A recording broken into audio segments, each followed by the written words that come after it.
ایک بدو نے نبی کریم صلی اللہ علیہ وسلم سے پوچھا، حشر میں حساب کون لے گا؟ آپ صلی اللہ علیہ وسلم نے فرمایا، اللہ۔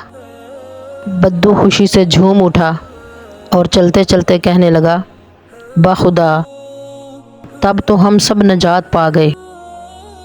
آپ صلی اللہ علیہ وسلم نے پوچھا، وہ کیسے؟ اس نے عرض کیا، اللہ کریم ہے، اور کریم جب قابو پا لیتا ہے تو معاف کر دیتا ہے۔ بدو چلا گیا، مگر جب تک نظر آتا رہا، حضور اکرم صلی اللہ علیہ وسلم اس کا جملہ دہرا کر فرماتے رہے، قد وجد ربہ، قد وجد ربہ، اس نے اپنے رب کو پہچان لیا، اس نے اپنے رب کو پہچان لیا۔ رواہ البیہقی فی شعب الایمان۔